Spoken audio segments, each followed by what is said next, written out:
This is Fight Fans Radio.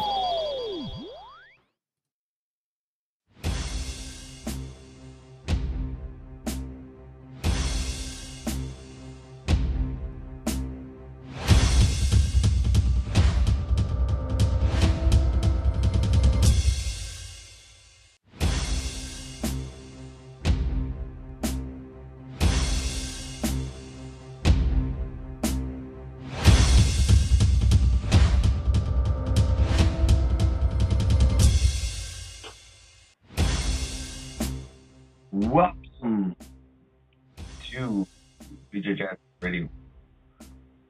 This is Real DFC, the host. I'm excellent. Does it sound excellent to you people? If it does, I apologize. I'm trying to fix it as I speak. There we go. So, we are live. Our main man, everyone's Facebook hero and friend, Jerwell P. is here. So, Jerry, you were gone last week. Yeah. I would love to say that, without you, we crumbled, but it was a flourish and a success. So, I don't know if that says anything. Yeah. So, Good news. good news. All right. So, on today's episode, we have Alexander Trans. He's a checkmate black belt. He's been pretty much destroying it for the last couple of years. His 6-time European champion. He's at Copenhagen, I believe in Denmark. He's won the Brazil Nationals, the World Pro Trials, Pan Ams, open classes. He's on a tear, man. So pretty amazing. So it's fun to have him. He does come from the Checkmat team, I Yeah. believe, under Leo Vieira. Yeah, which that's is man. if you watch Leo Vieira, he is a beast. Mhm. I try to mimic his style, Leo Vieira's at least, Yeah. because it's a very crowd pleasing style. Yeah, he's definitely one of the best. I think we spoke about him a lot during the earlier episodes and haven't really talked about him as much. But yeah, definitely one of the most athletic and probably one of the riskier players in the game as far as, he takes big risks, big reward, Mm-hmm. Sure, he's got it down to a science, though, how tight it really is. But, it looks like he's being reckless sometimes, cartwheeling and doing some crazy shit. Now, I've tried doing some of that stuff, like the cartwheel. Yeah. I mean, it's hard. Yeah. It's hard to do. It's not as easy as they make it look. No. So we'll speak to him on how it was to, be able to train with him. He's taken a lot of trips out to Brazil. And, it's got to be weird training in Copenhagen and becoming that successful. So we'll see how the jiu-jitsu scene's out there. And right now he's actually in Abu Dhabi. So he'll be calling there. It's like, by the time he calls the show, it'll be like 3:15 or something in the morning or close to 4 a.m. or something. So pretty amazing. He's going to stay up to talk to us. So we'll see what he's doing out there until Worlds, he said. So pumped up, get some good info. Before he calls in, though, any surprise? John Jones decimating Chow or what? I actually did not watch the fight. No, but, you heard. So. I was there, but no, I knew definitely. I was Team Sonnen, but John Jones is obviously way better than Chael Sonnen. Especially, you can't expect to win a fight coming off a loss. Really? That's look at Diaz. He got destroyed. Mm-hmm. I think you really gotta you can't lose coming to the fight. Huh? That's your thought? Yeah. Does that ever happen in the UFC where someone won the title off of a loss? No, I see not much momentum coming into it. Yeah. I guess it'd be better to be riding like a 4 or 5 fight win streak. So no surprises then for you. Oh man, huge news happened this weekend, actually. Man, Rafael Lobato Jr. just won the open weight at the Brasilio in Brazil. First time a non-Brazilian ever has won the open class. He was actually the first American ever to actually win at black belt before that. And now he just won the open. So shout out to Rafael Lobato Jr. He's having an insane, crazy year right now. Yeah. And it's only getting better because we're about 7 weeks out from Metamorph Pro, and I've clearly made my prediction that he will win, and I will state it every week until the super fight. So people won't say, like, yeah, you just call bullshit. And if I'm wrong, that way everyone can diss me because I'm talking crap for him, and I don't even personally know him that.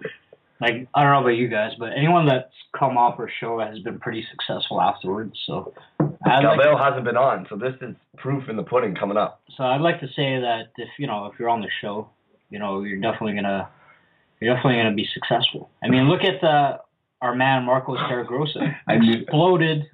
Exploded. Like, man, he's just like one of my heroes right now. We sound pretentious if we talk like that. I don't really believe in that, but imagine, like, legit, imagine you come off the show and instant success. Like, I don't remember Clarking being popular when he was on our show. Yeah, Keenan Cornelius and all them. I don't want to take responsibility for their success, but the Keenan's hard not to. I mean, he was a purple belt when he came on the show. Yeah. So. Now we're just playing around, guys. So we're just joking around. We don't really mean that shit. So, but I'm happy, like, lucky to be able to talk to some of the people we've been talking to. Thanks for everyone tuning in to last week's episode. Actually, we had Darson Hemmings on, and good numbers there. And the week before, we had Frangina, which was one of my favorite episodes ever to interview. So that was amazing. And just thanks for the constant support of us. Only bigger and better things always happening. So got some big names in the works also. So, but like, also at the Brasilio, the brown belt absolute final, open weight, Paulo Mayo versus AJ Agazarm. Thank you. What happened there? Mayo won by points. I don't think he got the sub on him after all, but beat him on points. So in the finals. Yeah. Both of them, too, are not the biggest cats in that division, open weight. And I think they both took out, like, ultra heavyweights to get to the finals. So ridiculous, right? Yeah. Like, two guys under, like, 160 in the finals of an open weight. Just unheard of. Yeah.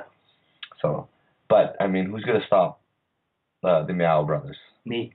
I'm just kidding. Would you enjoy grappling him? Yeah, why not, Yeah, it'd be freaking cool. I'd do it no gi, though. Our last guest last weekend, Darson Hemmings, like I said before, he actually fought him in the second round of the Abu Dhabi Pro. Yeah. And he actually lost on just an advantage or a couple points. So went the distance with him. Suppose it was a close fight. I wish there was some footage of that. So, yeah, he said it was phenomenal grappling with the brother. So, yeah, so pretty cool. It'd be exciting. I mean, I don't think anyone could stop their Berimbolo. Like, everyone comes up with these... here's a way to counter the Berimbolo or stop the Berimbolo, but I don't know. I just think they have the Berimbolo too good to be just stopped. You're the man that has practiced the same kick 1,000 times, as opposed to one who's done 1,000 different kicks. I agree with that. Seriously though, I bet you they've done that Berimbolo like 10,000 times. Oh yeah, for sure. Like hours upon hours. Yeah.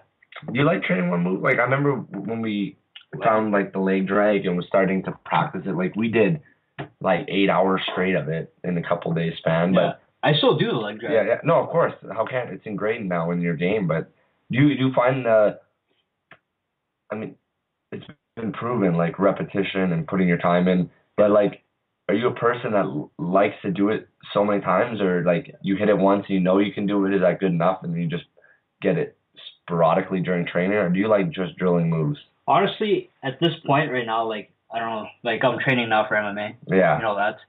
I haven't really been, I've been drilling a lot of stuff, and I'm starting to like the drilling aspect. Yeah. I don't want to say that I want to stop rolling, but I want to keep just doing, building up, sharpening my, my tools. I think. Well, what's one big thing that you found since training for MMA that would differ from training for jiu-jitsu, other than the obvious, like I'm getting in a fight, but like what are some key things that you never thought of before? Honestly, like training MMA at. Wait, is it training for MMA or is it doing UFC? Both actually. Okay. I'm doing UFC to go into MMA. Okay. Yeah. No. It's a different. I could do jiu-jitsu all day, but MMA is. I mean, it. Honestly, you have to sit down and consider. I mean, MMA is dangerous. Mm-hmm. It can be dangerous if you don't take precautions or do the right training. I find that I've been working a lot on, being where I want to be. Yeah. And a lot of like cardio. Mm-hmm. A lot of cardio. Like I've never worked that hard on my cardio. Do you find while rolling that you're thinking about being punched in the face or punching in the face? Yeah. I'm always trying to go on top, try not to get hit. Even in half guard or whatever, I'm always trying to get from the bottom as quickly as possible to get to the top. The timing I find in jiu-jitsu is affected when you're on the bottom. You're getting punched in the face, and if you can't take a punch to the face, then you're in trouble. Mm-hmm. So I think it's having that connection between getting punched and jiu-jitsu. Are there some things that you just automatically you've taken out of your game because you're doing MMA? No, not really. I mean, do you think deep half? Like, I seen an interview with Jeff Glover. I was watching his DVDs, the deep half, right? Mm-hmm. He said that that's what he would play if he did MMA, and that it's not utilized, but it's because they don't know how to do it properly. He said it'd be super efficient, super effective. Do you want it? Like, you play deep half now, doing MMA. Could you see yourself? Would you ever attempt to do a deep half sweep or anything while on the bottom? Yeah, I actually would. Yeah. But in terms of if I was in a pro MMA fight, I think it'd be a lot different because the glove is a lot smaller as opposed to a boxing glove. I think, man, I hope if people listen live and hit us after, hit us up on BJJ Addict Radio on Facebook and let us know your thoughts on that, the deep half in MMA.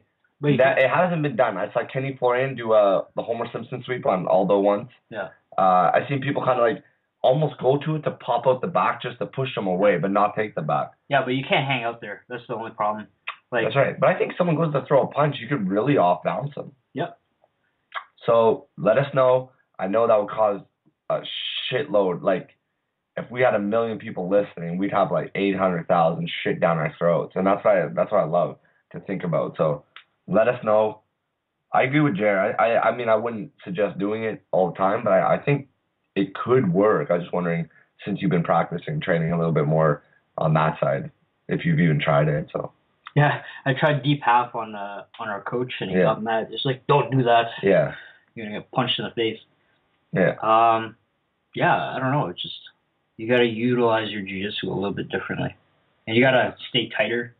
Yeah, that's what you just say. Right when you're rolling around, the space for MMA is a lot different, right? Because nobody wants to get punched in the face on the bottom, so they're always going to try to get up. Mm-hmm. As opposed to a jiu-jitsu guy, when you're competing in jiu-jitsu, they don't mind being on the bottom. Yeah, so put your hands behind your back and kind of look like you're fooling around. Yeah, so it's a lot different. Mm-hmm.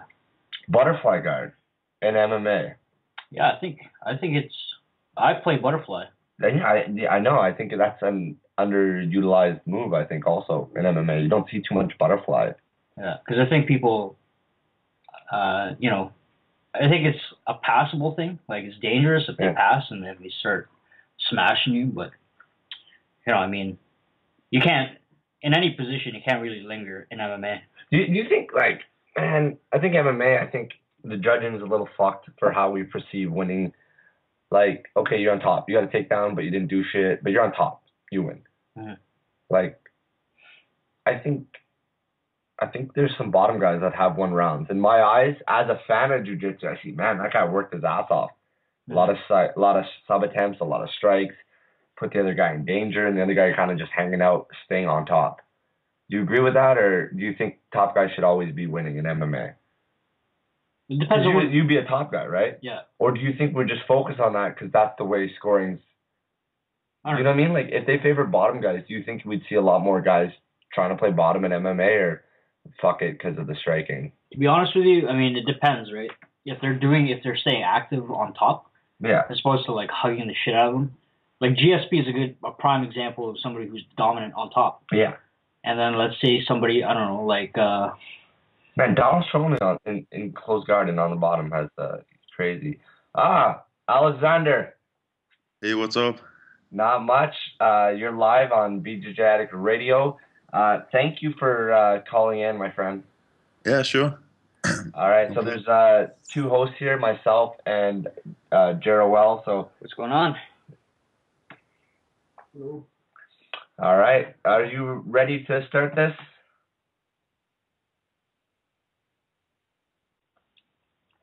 Hey, the connection just fell out. We can hear you now, though. Okay, cool. Perfect. So I was just saying, are you ready to go? Yeah, sure. Perfect. So we'll kind of jump around for a second. I would like to just start off with perhaps you telling us where you are at the moment and why you're there, and we'll go on from that. Yeah, sure. Yeah, actually, right now I'm in Abu Dhabi, preparing for the World Championships. I had some visa problems this year, so I couldn't go into Brazil. I live in Denmark, but usually I always prepare for the big tournaments in Brazil. And so this year, because I overstayed by mistake last year, so I had some visa problems, so I'm not going to be able to go back to Brazil until the end of June. And that's going to be too late because it's after the Worlds and everything. So I trained back home for the European and the Pan, and then after the Pan I came here and fought the World Pro, Abu Dhabi World Pro, and now I'm here training with the guys. So I'm going to stay here at the Mundial. Amazing. And what is the training like in Abu Dhabi, say, compared to your home in Denmark or Brazil? Actually, I was surprised by the level here because there's a lot of black belts here. I think somebody told me there's over 300 black belts down here teaching Brazilians, because here they teach jiu-jitsu in the school and they have it in the military too. So there's a lot of people who work down here. And then I think the problem has been that it hasn't been too organized. But now we have like a little group of, right now we're just like 8 guys, but it's like everybody, we're training really seriously, and everybody are like on the same level, a very good level, and all the guys are like on my size too. And usually that's hard to find, like 100 kilos and above, or like 90 kilos. So the training is actually really good here. Nice. I'm actually glad you said that, because I was going to get around to that. How important is it to be training with people your own size compared to like a middle or a smaller than that? Yeah, I think for me it makes a big difference. Like this year, I haven't been able to, as I said, go to Brazil. So my camp for the European was just back home in Denmark, and then luckily Lucas Leitch, he came over to do like a 2.5 week seminar, something like that, and it was good to have, because in Denmark there's not like really high level guys to train with. Like we have a good group of training there, but it's not like professional. It's not like competitors really. So then I had him to spar with, but like it's different sparring and training with somebody who weighs like 80 kilos. Like even if he's like when he's on top of you, he feels like 120 kilos maybe. He like puts insane pressure. Like he's one of the toughest guys for sure I've trained with. But it's just a different thing, having a guy like 110 kilos on top of you and a guy of 80 kilos. So they move in a different way. So I like to train with both. I like to train with people of all weights, but I think it's important to have guys who are heavy and strong to train with. How important is it for you to have the same sparring partners or different? Which one do you think is more effective towards your game? I think it's like, personally for me, I like training with people that I trust. You know what I mean? I don't like, close to a competition. I don't like to train with a lot of guys that I don't know, because sometimes, especially close to competition, when you're training with somebody you don't know, it can be very competitive, and sometimes you can get injured and stuff like that. So I like to have like a wide range, or how do you call it, of different games. Like I have here, we have guys who play like spider guard, guys who play half guard, even if it's like a relatively small group, but everybody has like a different game. Some guys who pass the guard like closed or like being near, and some who likes more like Toreado pass. And I think it's important to have like different styles to train with. But I like to know the guys that I'm training with. Nice, makes sense. Like I said, it's kind of all over the place, but I see that you enjoy playing deep half guard. Now, being 100 kilos plus, do you find that a little bit different, since a lot of smaller people are known for playing that? And when you started fooling around with it, did people ever tell you like this is a game not for your body, or did it just feel right? I think maybe I'm playing deep half because I'm too slow, like to move my hips and like you see a lot of, actually I think a lot of big guys normally they have like a little bit slower game. Like a lot of them, like they, like even nowadays, like a lot of guys in my division, ultra heavy, they're guard players as well. But normally you see them play more like close guard or half guard as well, position where you can like control the tempo a little bit more. Because like being a big guy, you're not gonna move as fast as the smaller guys. So I think it's like for my body type, I think it's good. But now I'm working on different guards as well, because like if your opponents know that you're only gonna do that type of game, then they're gonna find a way to like kill your game, and so you have to have different options. So I'm working on that as well. You did get your black belt from Leonardo Vieira, right? Yeah, actually it was him and Chico Mendes, who's always in Denmark as well, giving seminars, and I've been to Brazil training with them. And then the head instructor of the academy in Denmark as well. His name is Simon. How much of his style has affected how you do your jiu-jitsu? Oh man, it's like, if you look at my game, of course it's not anything like Leo's, like not level or style wise, but he's helped me a lot, like because Leo is the kind of guy as a competitor, but as well as a teacher, he's amazing. Like he doesn't try to make you do the things that he likes to do. He looks at your game and then he helps you out, like fixing the mistakes that you're doing, like to help you get better at what you're doing. So he hasn't like tried to change my game a lot, but every time when I train with Leo and I go to his academy, sometimes in Sao Paulo when he's in Denmark, then he always gives me like really important. Every time he has like a detail. Every time. And the funny thing is with Leo, like when we roll, he's the kind of teacher too. Every time I'm in his academy, he rolls with everybody. He trains with everybody. So I think that's really cool too. And like the funny thing is, like the first round, a lot of times he will kind of like just look at what you're doing, like try some different stuff, and then like try to figure your game out. And then in the next round, he just kills your game, because he figured you out. So I think, man, he's a genius, jiu-jitsu genius for sure. Can you tell us what it feels like, how it feels rolling with Leo Vieira? It feels like it's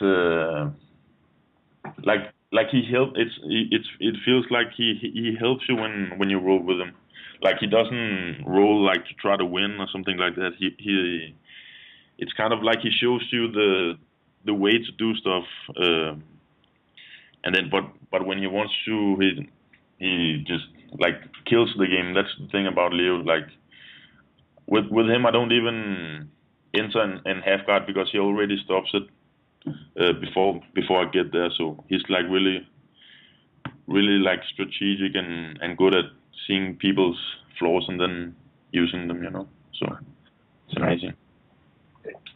Being from Copenhagen, how is the BJJ scene when you first started, and how has it changed over the years? And will it ever come a time where you just don't feel like going over to Brazil or Abu Dhabi to train? That's it. Like when I started back when I was 15. That's like 2004, I think. And back then it was really small. Actually, my first teacher was Mike Pyle, who fights in the UFC now. And like the first, I think 9 months or something like that was just no gi. And then later I switched academies, and I was training with a Brazilian guy who's his name is JP. And it was him who gave me my purple belt. And then after that I moved to Checkmat. But back then, like the academy I trained up until purple, there was only training 3 times a week, And but then when I moved to Art Suaves, the name of the academy, that's Checkmat, where I'm at today when I'm in Denmark. That's like it's different because the people there, the guys, they train a lot. Like even guys who have jobs and they train, like a lot of guys who aren't even really like competitors. They train like 5 times a week. So it's like and guys like they don't compete at the big events and stuff, but the guys, they like to compete in like the local events and stuff. So there's like a culture of competing, and the guys like training hard. But of course it doesn't compare at all to like Brazil, because it's just like, I think maybe it's like the culture as well. Like it's not I don't think it'll ever get like be the same level it is in Brazil, and it's becoming in America today. And I don't think, like in my career, I don't think that I'm gonna be able to train just there, like until I retire at least. But I hope that in the future people, they can train only in Denmark and be able to compete at a high level training over there. But there's still a long way to go. Can you take us to what it was like training full time as an athlete in jiu-jitsu, and how did you make things work in terms of being successful? Was there a rough time where you didn't pull through? Yeah, like it's the truth. It's still difficult. I teach now and I have sponsors, but I still have to work as a bouncer when I'm in Denmark. Also because I'm traveling a lot, and so it's not easy still. Now I'm looking at some different work opportunities now, but we'll see. I don't know anything 100% sure yet, but but it's difficult being like, I think being just an athlete, just a competitor. I think there aren't too many of those. Like there comes a time for everybody where they need to make a living as well, and that by teaching, but like even you see the top guys, they're teaching like every day. It's difficult. It's difficult to make a living of jiu-jitsu, especially coming from Denmark, where there aren't the same opportunities as per se in the US or Brazil. Mm-hmm. I agree with you. At what point or what belt or was there just a turning point, like a certain role with the person at one point where you said, you know what, I can do this. I can make it in the world of jiu-jitsu, and not only make it, but you are fairly well known in the sport. So is there a time that a specific moment? I think like until 2010, I haven't ever traveled to compete in none of the big events like BJJ or anything like that. And I was just training back in Denmark, and at the time I was 20. I was a purple belt, and I was like thinking about starting. I was already training a little bit of MMA. I was thinking about maybe going that way, but then yeah, I went to the Europeans. That was my first big competition, and yeah, my first BJJ competition. And then I won weight in open class. And then I thought like, okay, if I won at the European, then I'm gonna try at the Worlds too. And then I went at the Worlds, and I won my weight division there as well. And then yeah, you know, I just, because at that time I had never been to Brazil, and that year, like a few months after the Worlds, I went to Brazil for the first time.